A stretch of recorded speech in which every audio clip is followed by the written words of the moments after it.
시청자 여러분 안녕하십니까? 대구와 경북을 하나의 행정구역으로 묶는 행정통합 논의가 본격적으로 진행되고 있습니다. 인구와 기업, 주요 인프라를 블랙홀처럼 빨아들이는 수도권 집중 현상을 해소하고 지역의 역량을 모아 경쟁력을 높이겠다는 취지입니다. 행정통합에 따른 기대 효과도 제시되고 있지만 통합에 따른 부작용이나 현실적인 실익을 분명히 짚어봐야 한다는 의견도 나오고 있습니다. 이번 주 이슈 인사이드에서는 대구 경북 행정통합의 필요성을 살펴보고 주요 쟁점 사항을 토론해봅니다. 또 K리그가 올 시즌 막바지에 접어들면서 시민구단인 대구FC가 구단 역대 최고 성적을 거둘지 관심이 쏠리고 있습니다. 성적과 흥행에서 모두 순항을 기록하고 있는 대구FC의 올 시즌 마무리 계획을 들어보고 한 주간 의미 있었던 뉴스도 살펴봅니다.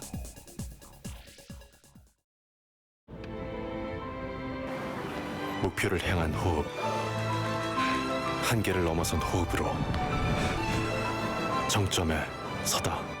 Top of the game, the new Volvo S90. 날아갈 것 같아요. 밭에는 별게 다 있구나. 진짜 리스펙! 우선 컨트롤이 되게 쉽고 때리는 맛이 너무 좋아요. 야! 아무 생각 없이 자동 돌리고 던전 깨고 싸우는 게 아니라 포즈 풀고 단서 찾고 스테이지 깨고. 스토리마다 중간중간 패러디가 나오거든요. 이거 진짜 웃겨요. 안 해보셨나 보다. 다음 스토리가 궁금해서 절대 못 빠져나와요. 혼자 하기 아까운 것 같아.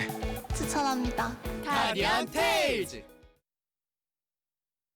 한우와 함께면 파티가 되고 로맨스가 되고 미식회가 되고 우리가 된다. 인생 맛있어진다. 우리 한우.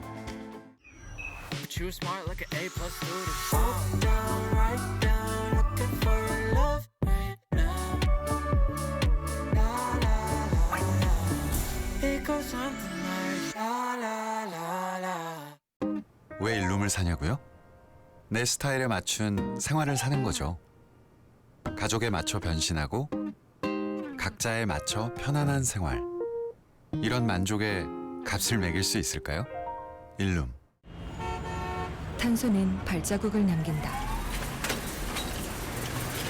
기후위기의 원인, 탄소. 앞으로의 기술은 발자국을 남기지 않아야 한다.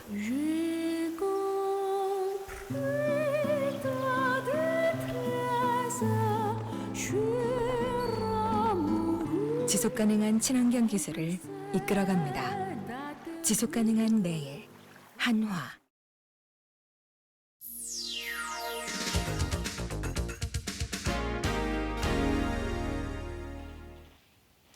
지난 한 주간의 이슈를 짚어보는 시간 뉴스 큐레이션입니다. 오늘도 보도국 김은혜 기자 나와 있습니다. 어서 오십시오. 안녕하세요. 네, 김 기자 지난 한 주 소식 전해주시죠. 네, 코로나19로 특별 해외여행 주의보가 내려진 와중에 외교부 강경화 장관의 배우자가 요트를 사러 미국으로 출국해서 논란입니다. 이 지난 3일에 강경화 장관의 배우자인 이일병 전 연세대 교수가 미국으로 출국하는 모습이 보도가 됐습니다. 이 강 장관이 말리지 않았냐는 취재진의 질문에 내 삶을 사는 것이다. 서로 어른이고 모든 걸 다른 사람 신경 쓰면서 살 수 없다. 이렇게 답을 했다고 합니다. 이 출국 전에 이 전 교수는 개인 블로그에 요트 구입 계획과 여행 계획을 올려놨었습니다. 물론 지금은 폐쇄된 상태인데요. 이 강 장관은 송구스럽다면서도 이 다시 돌아오라 하기는 어렵다. 이렇게 입장을 밝혔습니다. 신혼여행도 포기를 하고 명절에 집콕했던 시민들 부글부글한다는 반응이 많았습니다. 네, 우리는 지난 3월부터 특별 해외여행 주의보를 내리고 있지 않습니까? 네. 그런데 이 주의보를 발령한 주무부처 장관의 배우자라서 그 배우자가 보인 이런 행보에 대해서는 논란이 많을 것 같습니다. 그렇습니다. 특히 야당 국민의힘은 외교부 장관은 가족한테만 이 특별 해외여행 허가를 내렸냐면서 공격을 했습니다. 코로나로 소상공인과 자영업자들은 죽어나가는데 고관대작 가족들은 여행에 요트까지 챙기면서 욜로를 즐기는 정말 그들만의 천국이다 이런 비판을 했거든요. 여론이 나빠졌는데 민주당도 대변인의 서면 브리핑을 통해서 적절치 않은 처신에 유감을 표한다라고 얘기를 했고요. 그리고 이낙연 대표도 비슷한 내용의 언급을 했습니다. 이 사안에 대해서 근데 다른 방향에서 보는 의견들도 있죠? 네, 이준석 국민의힘 최고위원은 한 라디오 방송에서 이 강 장관 배우자가 미국에서 격리를 하고 또 한국에 돌아와서도 자가 격리를 한다면 이게 방역 관점에서 봤을 때는 큰 문제가 되지 않는다. 다만 지금 우리 방역이 너무 강하기 때문에 이참에 좀 조정이 필요하지 않냐 전반적으로 이렇게 얘기를 했고요. 이 정의당 박원석 정책위의장은 이 남편이 장관이었다면 장관 배우자가 이렇게 할 수 있었겠냐 하면서 이 공직 수행에서도 보이지 않는 이 가부장적인 문화 그리고 남녀 차별, 남녀 이 차이가 보이는 것 같아서 안타깝다 이렇게 얘기를 했습니다. 이 일로 공직자 그리고 공인의 가족의 사회적 책임이 어디까지인가 공방이 뜨거운데요. 네. 이 물론 공인의 배우자가 공인은 아닙니다. 독립적인 주체고 이 사생활이 있습니다. 하지만 이 공인의 가족이기 때문에 얻고 누렸던 점이 없지 않겠죠. 그렇기 때문에 이 시기를 힘겹게 견뎌내고 있는 국민들이 느낀 이 박탈감은 좀 무겁게 받아들여야 되지 않을까 싶습니다. 네, 일부의 의견처럼 개인의 자유와 권리 중요합니다. 그렇지만 지금 같은 시국에는 공동체의 일원이라는 걸 좀 더 자각하고 네. 했으면 어땠을까 하는 아쉬움이 있습니다. 다음 그렇습니다. 소식 전해주시죠. 네, 한류를 주도하면서 세계적인 주목을 받고 있는 방탄소년단과 관련해 이 병역 특례 이슈가 다시 쟁점화되고 있습니다. 한국 가수 최초로 이 빌보드의 간판 싱글 차트 핫 101위에 오른 BTS. 이 어마한 인기와 경제 파급 효과는 이 웬만한 기업을 그리고 이 영향력은 웬만한 유명 인사를 능가하는데요. 네. 그런 이들한테도 피할 수 없는 것이 있으니 바로 국방의 의무입니다. 이 최근 노웅래 민주당 최고위원은 모두가 총을 들어야 하는 것은 아니다라고 하면서 이 BTS에 대한 병역 특례를 공론화해야 된다 이렇게 말을 했습니다. 이 사안은 지난해 병역 특례 개선안 발표되기 훨씬 이전부터 팬들을 중심으로 네. 이슈가 됐던 사안이죠. 네, 그리고 지난해 11월에 정부가 발표를 했었는데요. 네. 당시의 공정성 논란 때문에 이 폐지까지 거론이 됐던 예술 그리고 체육 대체 복무 요원 제도는 유지가 됐었습니다. 네. 예술 같은 경우에는 41개의 대회 그리고 스포츠는 올림픽과 아시안 게임 이 2개 대회가 이 대체 용무 편입 인정 대회가 됐는데요. 네. 당시에도 문화 예술 분야는 제외가 돼서 논란이 됐습니다. 그리고 1년 만에 현재 국회에 지금 법안이 발의돼 있는데요. 대중문화예술 분야 우수자도 이 만 30세까지 입영을 연기할 수 네. 있도록 하는 법안이 발의가 돼 있습니다. 이 법안을 발의한 민주당 전용기 의원은요. 이 개정안은 면제나 대체복무 같은 특혜를 주는 게 아니고 입영을 연기를 하는 거를 허용하는 거고 이것이 이 20대 남성들에게 국가가 해줄 수 있는 자그마한 배려일 뿐이다 이렇게 말을 했습니다. 노웅래 의원은 이 입영 연기 허용을 넘어서 면제를 주장을 하고 있는 것이고요. 네, 다른 무엇보다 군대 문제는 정말 민감한 문제라서 네. 이 쉽게 말할 수 있는 문제가 아니거든요. 굉장히 민감한 문제인데 이번에는 과연 진척이 있을까요? 네, 이 논란이 많습니다. 특히 그 순수 문화 예술과 달리 대중문화 예술만 특례에서 제외하는 것은 아직도 우리 사회에 보이지 않는 차별적인 시선이 있고 그렇기 때문에 이 대중문화 예술의 종사자들도 대체 복무를 할 수 있는 기회는 제공을 하는 것이 공정하다 이런 입장이 있는데요. 반면에 이 연예인은 사익을 위해서 활동을 했는데 그 업적을 바탕으로 병역 특혜까지 주는 건 그 일반 대중과 비교를 했을 때 형평과 공정성에 어긋난다 이런 네. 지적이 있습니다. 네. 이 국제대회나 콩쿨 같은 경우에는 1년에서 4년 주기로 열리고 등수를 따지기도 쉽지만 사실 대중문화 예술은 이 성과를 객관적으로 고민할 수 있는 지표가 쉽지 않거든요. 네. 영화제는 무슨 영화제까지 할 거냐, 주연까지 할 거냐, 조연까지 할 거냐 그렇죠. 이런 기준이 어렵기 때문에 논란이 많이 되고 있습니다. 네. 이참에 병역 특례를 폐지하자 이런 주장도 있고요. 그리고 복무 기간을 단축하거나 전문 병사를 양성하는 이 한국형 모병제를 도입하자 이런 주장도 나오고 있습니다. 네. 본인들은 가겠다는데 왜 그러냐 이런 얘기도 있고요. 또 BTS 인기에 편승해서 인기주의 정치를 하는 거 아니냐 이런 비판도 있긴 합니다. 물론 저도 군대를 다녀오지 않아서 이런 말 하기 좀 민감한데요. 시대는 바뀌고 있고 병역법은 만들어진 지 47년이 됐다고 합니다. 네. 그런 만큼 이 특정 대상자가 생기기 전에 이런 이야기를 나눌 것이 아니라 이참에 좀 긴 공론화 과정을 거치면 좋지 않을까 이런 생각을 해봅니다. 뭐 여러 가지 굉장히 점검할 게 많기 때문에 사실은 굉장히 긴 공론화 과정과 검토가 필요한데 그런 과정을 생략하고 발표를 하게 되면 인기 영합 정책이 아니냐 이런 의심을 받을 수밖에 그렇습니다. 없겠죠. 네. 다음 소식 전해 주시죠. 네, 프로축구 대구FC가 올 시즌 내세운 목표를 채우면서 순항하고 있습니다. 이 기업구단 못지않은 성적과 흥행은 시민구단들의 모범이 되고 있습니다. 대구FC는 K리그 1 5위로 현재 그 상위 6개 팀이 오르는 파이널 A에 올라 있습니다. 네. 이 코로나19로 전지 훈련이 중단되고 연습 경기도 거의 치르지 못해서 실전 감각이 좀 늦게 올라왔었는데요. 올 시즌 5경기 만에 첫 승을 올렸지만 6월 동안은 또 5경기 무패 행진을 이어가면서 상승세를 탔습니다. 네. 다시 침체에 좀 빠진 시기도 있긴 했지만 놓치지 말아야 하는 경기는 이기면서 이 파이널 A에 들었습니다.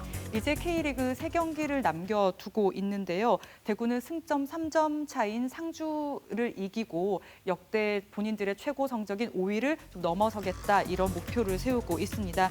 그리고 또 아시아 챔피언스 리그 ACL에 2년 만에 출전할 가능성도 높아져 있습니다. 이렇게 되면 창단 이후에 그 처음으로 K리그 성적으로 ACL에 동시에 진출하는 그 성과를 이루게 됩니다. 네. 대구는 순수 시민 구단으로서는 최초로 팀 통산 200승을 올리는 등 성적도 좋았고요. 그 외적인 부분에서도 좋은 평가를 받고 있습니다. 올 시즌 2번 유관중 경기가 치러졌는데요. 이때도 모두 전석 매진이 됐었고요. 그리고 팬들과의 비대면 소통, 마케팅을 잘해서 이 프로축구 연맹이 5번 연속으로 팬 프렌들리 클럽으로 선정을 하기도 했습니다. 여러 기업 구단들 틈에서도 이 성적과 흥행 두 마리 토끼를 잡아내고 있는 대구FC. 올 시즌 어떻게 마무리할지가 관전 포인트가 되고 있습니다. 지금까지 이번 주 주목할 만한 뉴스 짚어봤습니다.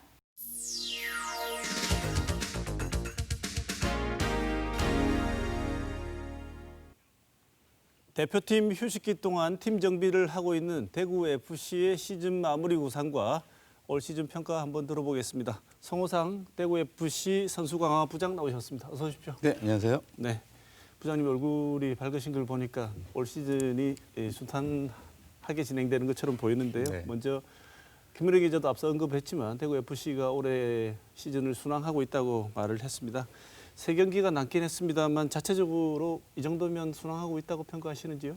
네, 우선 올 시즌 1차 목표였던 파이널 A에 진출을 성공을 했고요. 그리고 작년 역대 5위의 성적과 지금 동일한 타이틀을 5위를 하고 있지만 그래도 남아있는 3경기 동안 잘 준비를 한다면 5위보다 더 높은 순위에 올라가지 않을까라는 생각을 하고 있고요. 네. 아직까지 ACL이 확정은 되진 않았지만 그래도 갈 수 있는 가능성이 상당히 높기 때문에 좀 더 남은 경기 잘 준비한다면 더 높은 순위로 마무리할 수 있지 않을까 그런 생각을 하고 있습니다. 네. 올 시즌 작년이 참 성과가 좋았다고 우리가 평가를 한번 한 적이 있는데 올 시즌은 또 그보다 더 나은 성적을 기대해 볼 수 있는 여지가 여전히 남아 있고 여러 가지로 기대할 게 더 많이 남아 있다는 건 참 기쁜 소식인 것 같습니다. 네, 맞습니다. 특히 올 시즌은 코로나19가 사회 전 영역에 어느 한 군데 영향을 안 미친 데가 없지만 스포츠도 정말 많은 영향을 받은 영역 아니겠습니까? 처음에 연습 경기도 제대로 못했고 관중도 없는 상태에서 경기를 치러야 하고 이런 상태가 되면 선수들한테 미치는 영향이 많이 있겠죠? 우선 저희가 올 겨울에 중국을 갔다가요. 네. 코로나 때문에 다시 빨리 한국에 들어오게 되었고 그렇죠. 또 한국에 네. 들어왔을 때 또 대구에서 많은 또 이 확진세가 많이 터지면서 연습 경기라든지 그리고 외부인들하고 접촉을 할 수 없었기 때문에 선수들이 클럽하우스에서만 머무는 그런 좀 아무래도 답답함 속에서도 이게 그러니까 훈련할 수 있는 한계가 많이 있다 보니까 컨디션 조절에 아무래도 실패하는 그런 아무리 좋지 않은 영향을 끼치기도 했던 것 같습니다. 대구FC의 그 특징이라고 말한다 그러면 그 빠른 역습 공격이라고 이렇게 주로 평가를 한다고 이게 강점이라고 얘기를 한다고 합니다. 반면에 또 선수층이 좀 우리 시민구단이다 보니까 그런 것도 있겠지만 선수층이 좀 얇고 그다음에 선수층이 좀 어리고 하는 또 단점이 있다고도 지적하는데 여기에 대해서는 어떻게 평가하십니까? 우선 선수층이 기업 구단에 비해서 선수층이 그렇게 두껍다는 생각은 안 하고 얇다는 생각은 사실 동의를 합니다. 하지만 또 그런 반면에 시민구단의 약점을 강점으로 살릴 수 있는 것은 어린 선수들을 또 육성해서 잘 키운다면 또 새로운 또 선수들이 발굴되고 그런 선수들이 또 많은 팬들에게 사랑을 받게 되고 그런 것들이 하나의 장점으로 나타나지 않을까라는 생각도 하게 됩니다.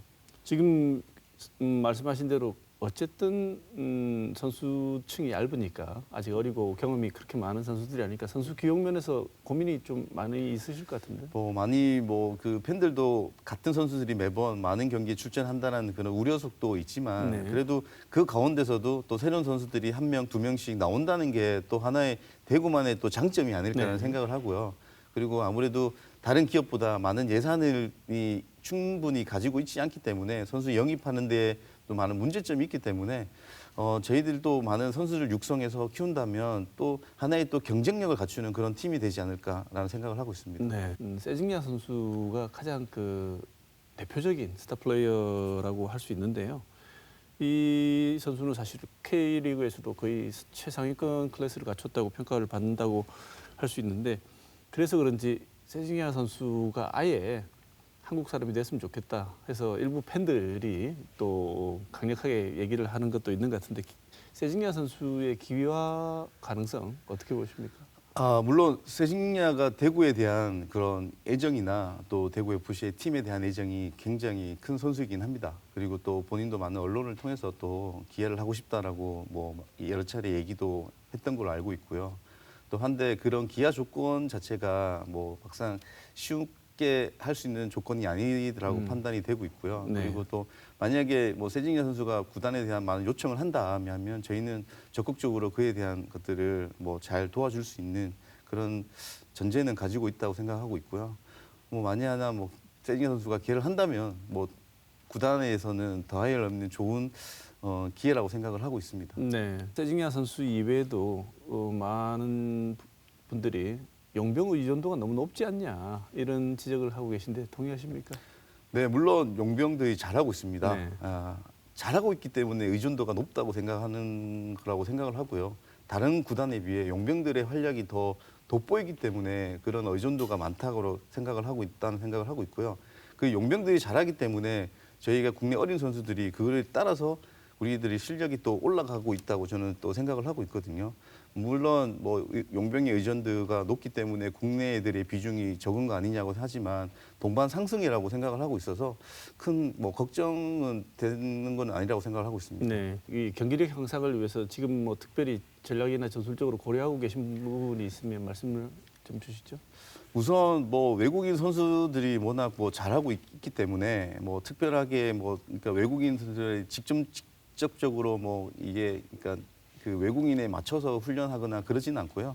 그러니까 외국인 선수들과 국내 선수들이 잘 조화를 맞춰가지고 그러니까 빠른 템포의 그런 축구를 하기 위해서 뭐 코칭 스태프들이 매년 뭐 그 매 시즌마다 준비를 잘하고 있기 때문에 좋은 성적이 계속 나오고 있지 않나 그런 생각을 하고 있습니다. 네, 약자로 ACL이라고 하죠. 아시아 국가들 클럽들 연맹전이죠. 이 대항전에 2년 만에 다시 나가게 되었는데 이거에 대한 설명을 좀 부탁드릴까요? 네, 맞습니다. ACL 그 아시아 챔피언스 리그라고 부르는데요. K리그에서는 총 4장의 티켓이 주어집니다. 그러니까 K리그 1, 2, 3위에게 주어지는 3장의 티켓과 그다음에 FA컵 우승팀 1장의 티켓을 해서 총 4장의 출전권이 주어지는데요. 지금 FA컵 결승전에 지금 전북이랑 울산이 지금 FA컵 결승전에 올라갔기 때문에 그게 있는 한 장과 그리고 상위 1, 2, 3위까지 주어지는 출전권 가운데 4위까지 주어지게 되는 그런 티켓 한 장이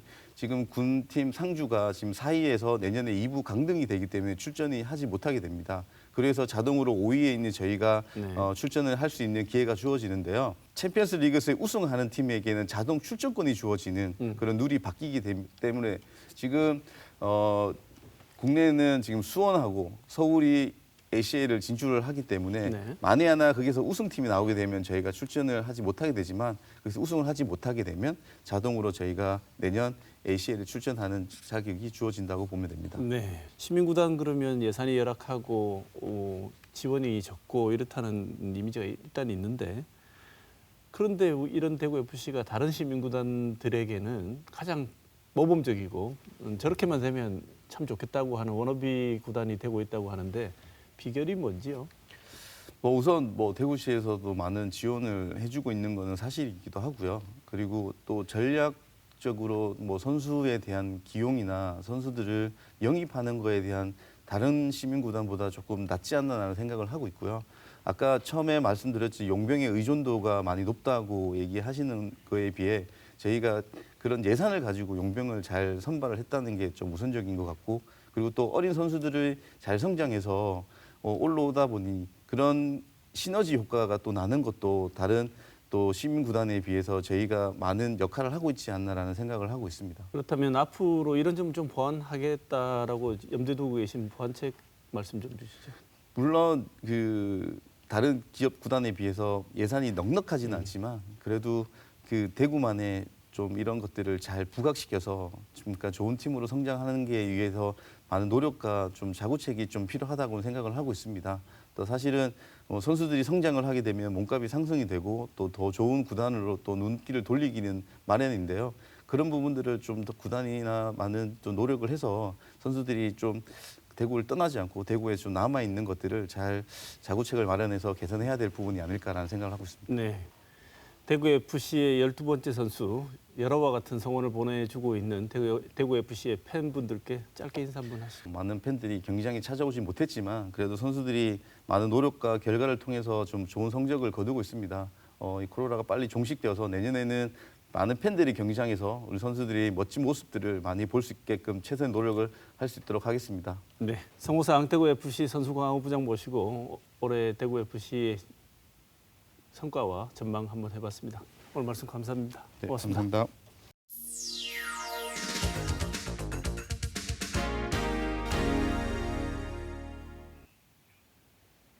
지역의 위기를 극복하자는 취지의 대구 경북 행정구역 통합이 공론화되면서 이슈로 떠오르고 있습니다. 대구와 경북을 하나의 행정구역으로 묶어 수도권 집중 현상을 해소하고 지역의 경쟁력을 높이자는 것입니다. 반면 대구 경북 행정통합은 실익을 따져보고 신중하게 판단해야 한다는 견해도 많습니다. 오늘 토론에서는 대구 경북 행정통합의 필요성을 다양한 각도에서 살펴보는 시간을 마련했습니다. 먼저 오늘 나와주신 두 분 패널을 소개하겠습니다. 최철령 대구 경북학회 회장 나오셨습니다. 어서 오십시오. 안녕하세요. 김승수 국민의힘 국회의원 모셨습니다. 어서 오십시오. 안녕하세요. 이 논의가 사실은 조금 됐습니다만 본격적으로 이제 진행이 되는 것 같은데 우리 지역이 이 얘기를 하고 난 이후에 사실 다른 전국의 다른 지자체들도 통합 논의가 좀 있는 것 같습니다. 그래서 이제는 본격적으로 진행을 하고 공론화위원회도 출범을 했기 때문에 오늘 행정통합이 구체적인 내용, 논의 배경과 의미 그리고 내용을 한번 살펴보는 시간을 가져야 될 것 같아서 이 토론을 마련했습니다. 먼저 대구와 경북을 하나로 합치자는 대구 경북 행정통합이 논의된 배경을 먼저 살펴보도록 하지요. 이 배경에 대해서 대구 경북 행정통합 공론화위원회 위원이시기도 한 최철령 선생님께서 먼저 말씀을 주시는 게 어떨까 싶습니다. 네. 대구 경북의 행정통합은 우리 지역의 현실에 대한 성찰에서부터 시작했다고 생각합니다. 사실 우리 시도민 여러분이 너무 잘 알다시피 지역의 저성장, 인구 감소, 양극화, 또 이 최근 이 코로나 위기까지 더더욱이 모바일이나 가전이나 이 디스플레이 같은 이 지역의 거점 산업들이 이전하고 있지 않습니까? 이런 이 총체적인 난국 속에서 문제의 해결이 단순한 이 국가적인 프로젝트의 이 유치 이거 갖고는 안 된다. 좀 더 근본적인 고민이 필요하다는 거죠. 근데 고민은 어떤 기초에서 이루어져야 될까요?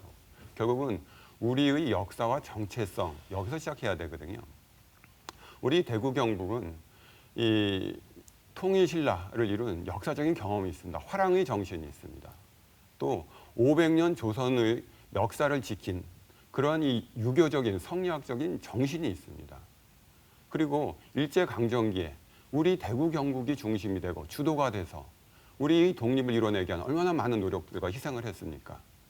근대기에 우리가 갖고 있는 그 이 강인한 정신으로 이 대한민국의 근대화를 이끌어냈던 것들이 대구 경북 아닙니까? 그렇다라고 하면 이런 위기 속에서 이 대한민국의 미래, 우리 대구 경북이 어떻게 새로 만들어가야 될까요? 지금 이 세계적인 트렌드는 메가시티 또는 메가 트렌드라고 하는 그런 흐름입니다.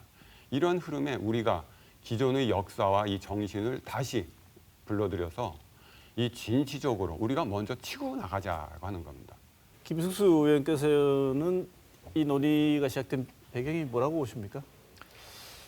예, 아무래도 앞서 우리 최 교수님도 말씀이 계셨습니다만은 이 과도한 수도권 집중에 따른 지방의 위기 의식이 첫 번째 이유가 아닌가 싶습니다. 네. 그렇기 때문에 이번에 통합 논의는 이 대구 경북에서 먼저 나왔습니다만은 광주, 전남 또 부울경 쪽에서도 지금 비슷한 이야기가 지금 논의는 되고 있는 그런 상황입니다. 이 중앙 차원에서도 지역에서 이런 논의들이 지금 나오고 있으니까 좀 예의주시하고 있다는 그런 이야기를 제가 듣고 있습니다. 또 다른 이유는 우리 대구 경북만 두고 살펴봤을 때 특히 다른 지역에 비해서 대구 경북의 그런 위상이 급격하게 추락하고 있고 또 경쟁력도 많이 좀 떨어지고 있다는 겁니다. 지금 여러 번 언급을 했습니다만은 대구의 1인당 GRDP 같은 경우는 벌써 한 27년째 이 전국 시도 중에 꼴찌입니다. 또 시민 1인당 개인 소득을 따져봤을 때도 대구가 9위인데 말이 9위지 8개 특강시 중에는 8위 꼴찌입니다. 그리고 경북 같은 경우에는 전체 시도 중에 15위 아주 하위권이죠. 대구 경북의 최근에 그런 위상이나 경쟁력 저하 현상이 굉장히 심각하기 때문에 이런 논의가 나온 걸로 생각을 하고 있습니다. 네. 그렇다면 두 분께서 가지고 계신 행정통합에 대한 기본 입장을 먼저 간단히 한번 들어볼까요? 이번엔 김 의원님 먼저 말씀 듣겠습니다. 예, 저도 이런 이야기가 나오게 된 절박성은 당연히 이해를 합니다만은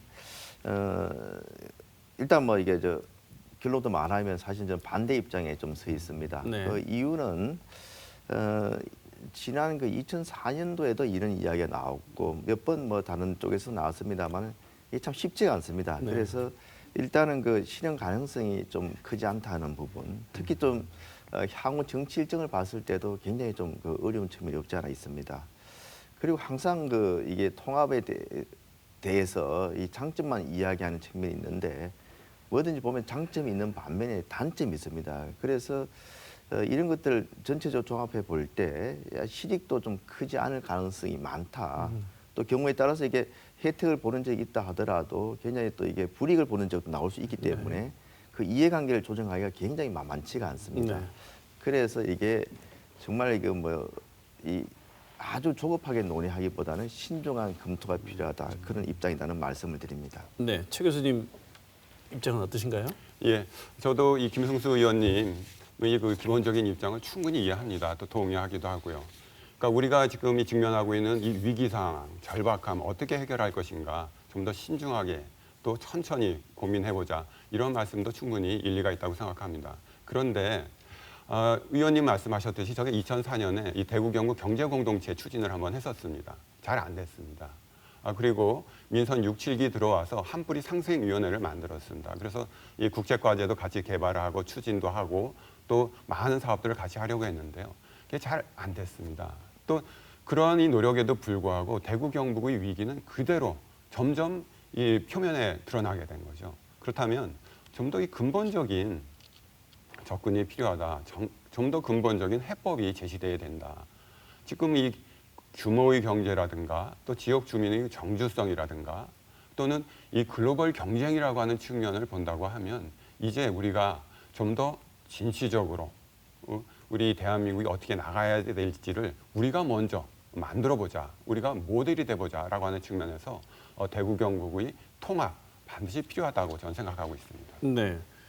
그렇다면 통합이 되게 되면 최 교수님 구체적으로 우리 시민들의 삶에 어떤 변화를 예상하시는지요?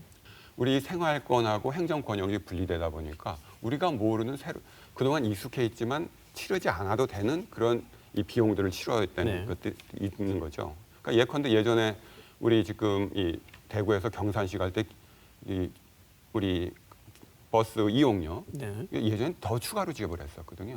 그것들을 일부러 대구 경북이 논의해서 합의해야만 그게 이제 단일 요금이 되는 거죠. 그런데 통합이 된다고 하면 그런 필요가 없는 거죠. 또 이 시도가 그동안 예산을 집행함에 있어서 광역이기 때문에 어쩔 수 없는 중복적인 요소가 있습니다. 이런 중복적인 요소들을 좀 더 효율적으로 사용할 수 있다. 그리고 주민들이 가장 민감하게 느낄 수 있는 사회복지라든지 건설이라든지 소방이라든지 또 치안이라든지 이런 측면에 있어서 사실은 위기 상황에서 급하게 부딪혔을 때 시도가 달라서 바로 가까이 있는데도 그런 이 지원을 못 받는 경우가 실제로도 있습니다. 이런 문제들을 해결할 수 있다고 하는 거죠. 저는 너무 이게 장밋빛 시나리오를 가지고 접근하는 데 대해서 굉장히 저는 좀 우려를 하고 있는 입장입니다. 특히 이제 기존에 이제 대구 경북연구원에서 이렇게 발표한 통합 방안을 보면은 대구 경북 자치도가 생기고 현재 대구시는 이 광역시의 지위를 상실하게 됩니다. 그래서 그거는 이제 그 대신에 특례시로 둘 것이냐 아니면 일반시로 둘 것이냐 뭐 이렇게 지금 논의가 진행이 되고 있습니다만은 어떤 경우든 현재 이 대구시가 광역시로 누리던 행정적인 지위는 물론이고 특히 문제가 이제 재정적인 그런 지위입니다.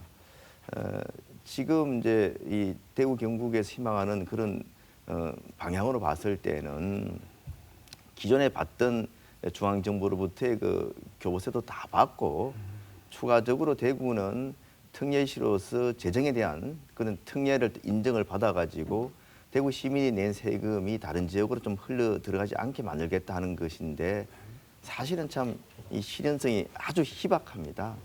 현재 지금 대구 경북이 받고 있는 교부세를 합치면은 전체 교부세 총액이 한 4.65%, 2조 원이 좀 넘습니다만은 지금 이 희망하기로는 통합 찬성하시는 분들이 희망하기로는 5%에다 추가로 플러스 알파를 받겠다.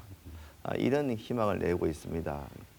만약에 한 5.5%를 받는다 그러면 한 4천억 정도가 더 이제 대구 경북으로 오게 되는데 이 돈이 이 중앙정부에서 바로 줄 수 있는 돈이 아닙니다. 이 다른 지역에 가는 돈을 대구 경북으로 뺏어서 줘야 되는 거기 때문에 다른 자치단체에서 이게 찬성하기가 어려운 상황이고 중앙정부도 어려운 상황입니다. 그래서 이게 아니고 만약에 대구시가 이 특례시의 위치를 뺏기게 되면은 아니면 또 이게 광역시의 위치를 뺏기게 되면은 아예 중앙정부로부터의 교부세 불교부 단체가 됩니다. 그럼 지금까지 대구가 받고 있던 거의 1조 가까운 돈이 받을 수 없게 되고 그게 이제 경북도로 들어가서 경북도에서는 그걸 가지고 대구시의 일정 부분을 내려줘야 되는데 우리가 희망하는 플러스가 아니고 오히려 더 감한 돈이 대구 경북으로 내려오고 그 돈을 가지고 또 대구시와 경북의 시군이 나눠 써야 되는 그런 상황까지도 올 수 있다는 위험성이 있다는 말씀을 드립니다.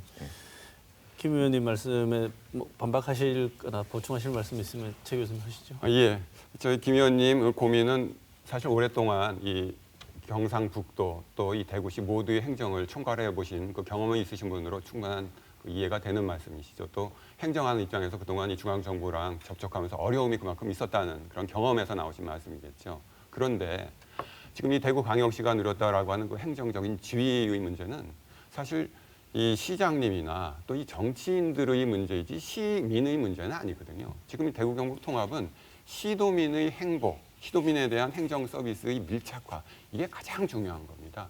그런 측면에서 보면 대구시의 위상이라고 하는 것은 이 시장님이나 의원들의 문제이지 시민의 문제는 아닐 수도 있다. 또 하나, 물론 이 위상이 단순히 거기서 그치지 않고 이 재정적인 불이익으로 이어질 수 있다.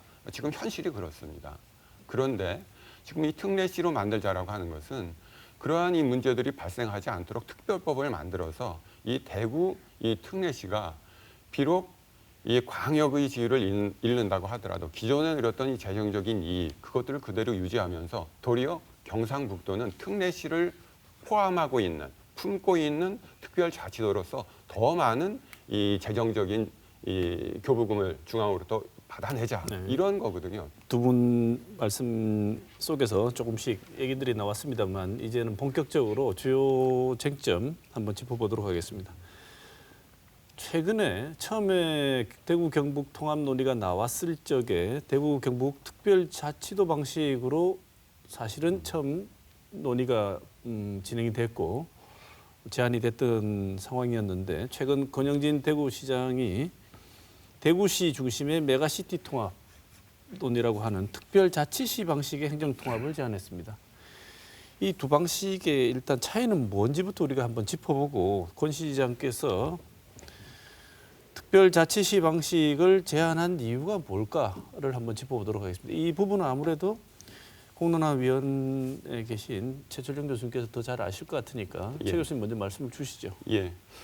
권영진 시장님이 말씀하신 이제 이 대구 이 특별자치시로 해서 이 커지는 그런 형태를 말씀하신 건데요. 사실 이건 이 메가시티 개념에 굉장히 부합하는 거죠. 또 세계적인 트렌드를 그대로 우리 지역에도 대입하자라고 하는 그런 논의라서 좀 더 근본적이고 좀 더 혁신적인 그런 말씀이라고 생각합니다. 다만 지금 이 그러한 논의 바탕에 있는 메가시티의 개념에 대한 좀 더 깊은 이해가 필요한 거죠. 사실 메가시티가 아니라 메가폴리스 개념입니다.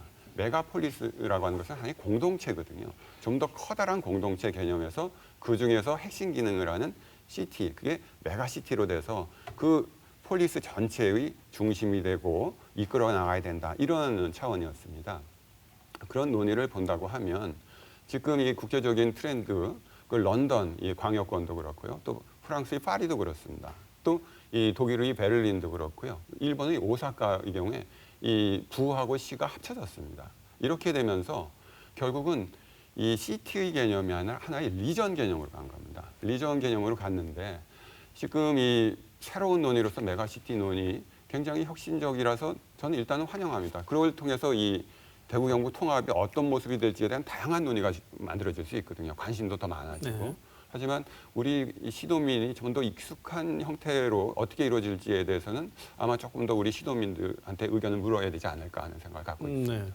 이 처음에 제안했던 거에서 용어 하나 바뀌는 정도가 아니라 대구 광역시 쪽에서는 이런 제안 자체를 환영할지 모르지만 경북도 입장에서는 굉장히 이 이름 자체에서도 바뀐 거에 대해서 우려를 할 수도 있는 상황 같은데 김 의원님 생각은 어떠십니까? 예, 저도 그 권영진 시장께서 발표하신 내용의 또 구체적인 내용까지는 제가 지금 확인이 안 된 사항이고 언론 보도를 통한 그런 내용만 가지고 이렇게 볼 때 기존에 이제 대구 경북 연구원의 안은 앞서 말씀드린 것처럼 대구시가 이 강력시로서의 그 시가 없어지는 겁니다. 특례시가 되든 일반시가 되든. 네. 그렇다 하더라도 대구시의 그 일부 행정 기능은 남아 있을 수밖에 없는 그런 상황이고 지금 권영진 시장이 주장하신 그런 체제로 갔을 경우에는 경상북도 본청 자체가 없어지는 그런 네. 통합 모형이 됩니다. 네. 상당히 좀 차이가 있죠. 이런 주장 자체는 앞서 말씀드린 것처럼 기존의 안대로 갈 경우에 대구의 그런 행정적인 지위 또 재정적인 그런 위상 그 위험 부담 이런 것들 때문에 이런 주장을 하신 게 아닌가 하는 생각이 들고요. 다만 예로 들어서 주장했던 런던 광역시 그레이터 런던 오소리 저희가 영국에 또 살았기 때문에 잘 압니다만은 그 부분하고 이 또 오사카 네. 부와 오사카 부 이건 조금 차이가 있습니다. 오사카시 부의 통합 논의는 그런 메가시티 개념이 아니고 기존의 그런 현재 그런 경상북도 대구시의 관계에 있을 때 말 그대로 대구시 본청을 없앤다는 겁니다. 그냥 구만 남겨놓는다는 네. 게 지금 그 오사카 부 오사카시의 통합 네. 방안이고 그레이터 런던 오소리티는 좀 메가시티 개념은 맞습니다. 그런데 이게 런던의 이너 런던, 아우터 런던 그래가지고 이렇게 돼 있습니다만 런던의 그 관할 범위를 굉장히 확장시킨다는 부분이지 그래도 그 어느 정도 그 중심부 런던과 이게 연계성이 굉장히 많은 거의 뭐 준도심이라고 하는 지역까지만 그 관할 범위로 삼는 건데 지금 큰 시장님이 주장하신 메가시티 개념은 경북 전체를 포괄하기 때문에 이거는 사실은 뭐 저쪽에 봉화나 뭐 울진이나 이거는 대구하고 이게 생활권이라든지 이런 부분이 연결됐다고 보기가 네. 힘들거든요. 그래서 네. 동일하게 좀 비교하기는 좀 어렵습니다. 예. 벌써 이 논의가 나오자마자 경북도에서는 일부 지역은 훨씬 빨리 지금보다 더 빠른 속도로 쇠퇴할 것이라는 걱정 속에서 구체적으로 의회에서 반대 의견을 내고 있고 통합의 길이 순탄치만 않을 것이라고 하는 우려들이 많이 있습니다. 김 의원님 어떻게 생각하십니까? 예, 맞습니다. 2004년도에 그 통합 논의가 나왔을 때 그때는 조혜영 대구시장을 비롯해서 대구시에서는 아주 분명하게 좀 반대 의사를 표시를 했습니다. 그 이유로는 앞서 말씀드린 대로 대구시의 광역시로서의 위상 추락 문제, 또 이게 발전 전략이 지역에 따라 특성에 따라 다른데 대구와 같은 대도시권의 맞춤형 전략을 가지고 경쟁력 확보 노력을 해야 되는데 통합이 됐을 경우에 그 자체가 어려워진다. 이런 게 가장 주된 이유였습니다. 저도 이런 획일적인 통합보다는 지방자치단체의 특성에 따라서 대도시는 대도시대로 또 중소도시는 중소도시대로 그리고 아주 농촌 지역은 농촌 지역대로 맞춤형 발전 전략을 통해서 경쟁력을 키워야 되는 게 맞다. 또 그런 선택은 주민들의 자발적인 선택에 의해서 통합 여부는 또 결정돼야 되는 게 맞다. 이런 소신을 가지고 있고요. 그리고 이제 대구 경북의 협력이 필요한 건 분명히 있습니다. 또 그런 부분이 있고요. 그런데 이제 이번에 앞서 말씀드린 지방자치법 전부 개정안 지금 국회에 제출된 내용 중에 새로운 내용이 하나 들어가 있는데 특별지방자치단체를 설치할 수 있는 조항이 되어 있습니다. 네. 그래서 도시계획이나 강력교통과 같은 그런 부분에 대해서는 대구 경북이 이게 같이 협조를 해서 특별지방자치단체를 별도로 하면은 도시계획 또 그런 강역교통을 전담하는 권한을 가진 자체적인 의회와 자체적인 그런 조직을 가진 또 조례 재정권까지 가진 그런 단체가 만들어질 수 있습니다. 네. 그러면은 지금 이 행정 경계 때문에 좀 원활하게 조정할 수 없었던 부분도 어느 정도 해결될 수 있는 그런 방안도 마련되기 때문에 이런 것들을 적절히 활용하면은 불편은 불편대로 조금은 완화시키면서 기존의 또 맞춤형인 또 발전은 또 할 수 있지 않겠는가 네. 그런 생각을 가지고 있습니다.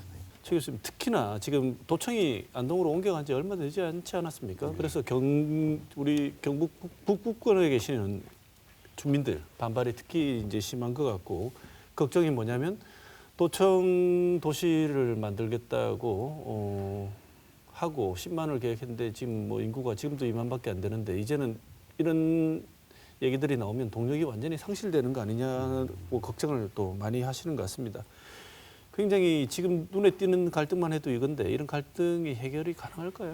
지금 경북의 북부권에 계신 분들이 고민이 많으시고 또 뭐 여론조사 얼핏 보니까 특히 안동, 봉화 이쪽에 계신 분들이 반대가 굉장히 심하십니다. 그런데 지금 현 상태로라고 하면 지금 이 가속화 수도권 중심 또 대구 경북에서는 대구 중심으로 이게 가속화될 수밖에 없습니다. 이 통합을 통해서 지역 내의 균형 발전을 위한 인위적인 행정적인 노력이 가능해집니다. 그리고 구미, 포항 그리고 이 대구라고 하는 게 수평적인 이 경상북도의 남부 중심의 공간 구성이 아니고요. 이번에 우리 대구 경북 통합 신국제공항 만들어지지 않았습니까? 이제 대구 광역권과 스마트 에어시티 신 통합 이 경제권 그리고 경북 북부의 안동, 예천, 영주, 봉화 이게 뭉쳐진 이 정치 행정의 중심지로서 북부 광역권이 만들어지는 겁니다. 도리어 대구 경북의 통합은 대구 경북의 공간 계획을 근본적으로 바꿈으로써 경북 북부의 새로운 기회가 만들어지는 그러한 이 정책적인 대안이다라고 생각해 주시면 고맙겠습니다. 네. 그렇게 되면 행정 통합을 주민들이 동의를 해서 실질적으로 통합을 추진해서 나간다고 하더라도 광역지자체가 몹집이 굉장히 커지게 되면 중앙정부로부터 많은 권한을 이양받아야 하는데요. 정치권에 계시는 우리 김 의원님께서 보시기에 중앙정부가 정말 그 헌법에 보장되어 있는 분권과 지방자치를 위해서 큰 틀에서 정부가 적극적으로 권한을 넘겨줄 의지가 있다고 보십니까?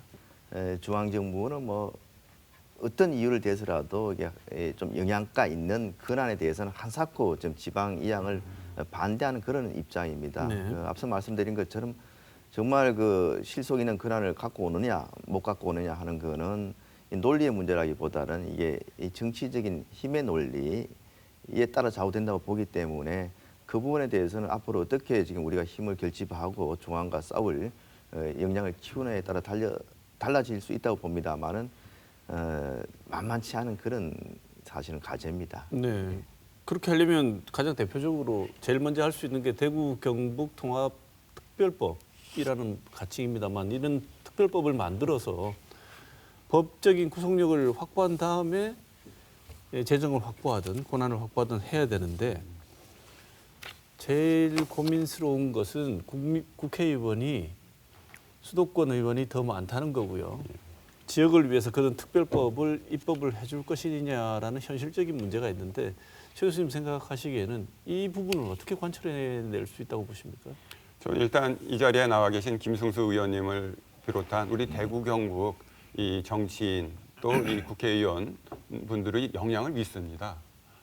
지금 뭐 이 숫자의 문제가 아니라 설득의 문제거든요. 이 정치라는 게 뭡니까? 결국은 이 주민의 합의 또 국민의 합의라고 하는 그 합의의 정당성에 기초해서 물적 인적 자원을 배분해주는 권위 있는 결정을 하는 거거든요. 그 결정에 우리 지역의 정치인들이 역할을 해서 우리 지역에 필요한 이 특례들을 지금 말씀하신 이 특례법 또는 특별법에 담으면 되는 겁니다. 김 의원님 보시기에 혹은 또 이 주변에서 이제 의견을 들으실 때 대구 시민이나 경북 도민들의 지금 의견은 어떻다고 보고 계십니까? 지금 과거에도 사실은 그 당위성 측면에서 이 통합에 찬성하는 의견들이 좀 높았고요. 최근에 이게 통합 논의가 진행되면서 그동안은 그런 원래 한 뿌리였다는 그런 또 생각, 또 그리고 통합되면은 뭔가 그 힘이 좀 커질 수 있지 않겠냐 하는 기대감, 이런 것 때문에 찬성 의견이 좀 높게 나타나고 있다고 저도 이거 봤습니다만 최근 들어 가지고 이 통합에 따른 여러 가지 그런 이해관계 이런 것들이 조금 이게 알려지면서 반대 여론이 또 점차 또 높아지고 있는 걸로 그렇게 좀 듣고 있습니다. 네. 그래서 저는 이 통합에 따른 그 기대 효과도 기대 효과지만 여러 가지 위험 부담 또 손해 볼 수 있는 그런 부분에 대해서도 소상하게 알려야지 이게 정확한 그 주민들의 여론이 되지 않겠나 하는 부분이고, 저는 특히 우려스러운 부분이 이 추진 절차와 관련된 부분입니다.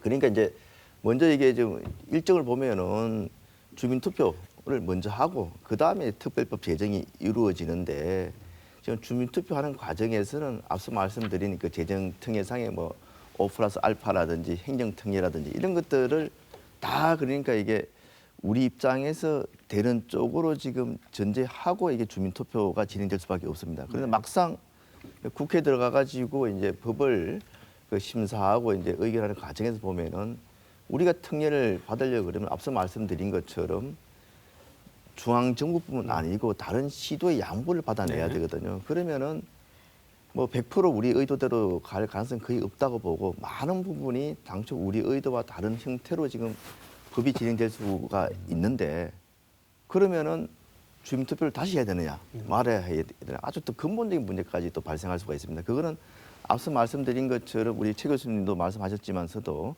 지금 기초자치단체 시군구 통합에 대해서는 분권특별법에 이제 특례 규정이 딱 규정이 되어 있습니다. 그런데 시도 통합에 대해서는 그런 내용이 없기 때문에 굉장히 위험 부담을 가지고 우리를 법을 가야 된다, 법 제정에 가야 된다, 이런 것들이 굉장히 또 우려스러운 부분이다, 이렇게 말씀을 드립니다. 자, 토론을 마무리할 시간이 된 것 같습니다. 지금까지 말씀 못하신 내용이나 꼭 이 말씀은 행정통합과 관련해서 시청자 여러분께 들려드리고 싶은 말씀 있으시면 짧게 마무리 발언 삼아서 1분 내외로 말씀을 주시면 좋겠습니다. 의원님 먼저 하실까요? 예, 앞서도 한 말씀을 드렸습니다만은 저는 그 지방자치의 본질은 주민의 의사에 따라서 자기들이 영향을 받는 정책을 결정할 수 있도록 해야 된다는 겁니다. 그래서 시도 통합과 같은 경우도 마찬가지고 주민들의 그런 의사가 가장 중요하다고 생각하고, 그 의사 결정이 합리적으로 이루어질 수 있도록 우리 그런 그 지도청은 그 결정 과정에 필요한 정보를 가감없이 소상하게 알려야 된다고 생각합니다. 그리고 규모의 문제가 아니고 지방의 경쟁력은 얼마나 그 지역 여건을 잘 살려서 맞춤형으로 발전 전략을 세우고 또 추진하느냐, 그 역량에 달려 있다고 봅니다. 그런 측면에서 심도 있는 논의가 진행되기를 희망을 합니다. 네, 이어서 최 교수님 말씀 주시죠. 예, 대구 경북의 통합 논의가 당장 이 현실의 이해관계 또 기득권층의 그 기득권 보호 또 쟁점 이렇게 말려 들어가면 안 된다고 생각합니다. 사실 이 대구 경북의 통합이라고 하는 것은 이 대구 경북이 물리적으로 묶인다거나 화학적으로 결합하는 것을 넘어서 생태적으로 결합을 통해서 좀 더 많은 것들을 꽃피워내고 성장시키기 위한 그런 논의거든요. 사실 우리 대구 경북은 이 올해 굉장히 큰 일을 많이 이루어냈고 겪었습니다. 뭐 전국에 또 이 우리 대한민국의 그런 유례를 찾기 힘든 시민의 공론을 통해서 시민 모두가 합의하는 이 대구시의 신청사 입지가 결정됐습니다. 수기제 민주주의라고 하는 것들이 성공한 아주 모범적인 사례죠. 또 형구의 길 수많은 이 논란에도 불구하고 대구 경북 통합 신국제공항을 우리가 결정했습니다. 그리고 그것들이 2028년 만들어지고요. 이러한 우리 큰 성과들이 대구 경북의 통합과 같이 묶여질 때 진짜 커다란 시너지 효과, 우리가 생각할 수 없는 더 커다란 그런 이 파장을 가져올 수 있다. 이 파장이라고 하는 것은 대구 경북의 통합이 결국은 남북한의 통합이고 동북아에서 우리 대한민국이 중심이 되는 그런 이 첫 출발점이 될 수 있다라고도 생각할 수 있는 거죠. 좀 우리가 원대하고 큰 꿈을 가지고 대구 경북의 통합 이것들을 접근해 주셨으면 하는 그런 바람입니다. 감사합니다. 네. 우리 대구 경북을 비롯한 전국의 많은 광역자치단체들이 왜 통합 논의를 시작하는지 중앙정부가 정말 관심을 좀 더 기울일 필요가 있다고 생각합니다. 우리 대한민국이 수도권만의 나라가 아니지 않습니까? 오늘 이런 점에 대해서 좋은 토론해 주신 국민의힘 김승수 의원님 그리고 대구 경북학회 학회장 최철영 교수님 두 분 오늘 토론 정말 감사드립니다. 고맙습니다. 감사합니다.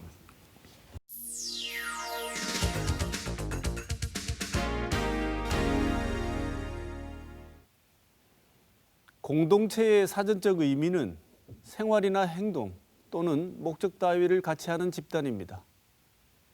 이때 우리에게 중요한 것은 어떤 생활과 행동인지 혹은 무슨 목적인지보다는 같이 하는 집단이라는 문장의 후반부에 방점이 찍혀 있습니다. 공동체를 공동체 되도록 해주는 것은 그 목적이나 규모보다 같이 함이라는 부분이 공동체의 실질적 근간이라는 말일 것입니다. 같이 한다는 것은 획일적 통일을 의미하는 것이 아닌 어울림을 말합니다. 자유로운 의지에 따른 주체만을 고집하는 것이 아니라 내 안에 너를 수용하는 자세를 말합니다. 외교부 장관의 남편이 요트 여행을 위해 출국을 해서 논란이 일었습니다. 우리 공동체는 전쟁에 준하는 상황이라고 지금 방역 상황을 정리했습니다. 이 전쟁은 같이 함께 노력하지 않으면 이길 수 없는 전쟁이라고 말입니다. 개인의 자유에 대한 지나친 침해라고 주장할 수도 있으나 공동체의 일원이 할 일이 아닌 것은 분명해 보입니다. 우리가 상식이라고 부르는 것의 원래 의미는 공동체가 지닌 공통 감각을 말합니다. 이 감각에 비춰본다면 이번 일은 상식적이지 않습니다. 대부분의 국민들이 도저히 같이 해볼 수 없는 요트 여행을 방역 전쟁 중에 떠나는 것은 공동체에 대한 비웃음으로 보입니다. 이번 주 시사톡톡은 여기서 마치겠습니다.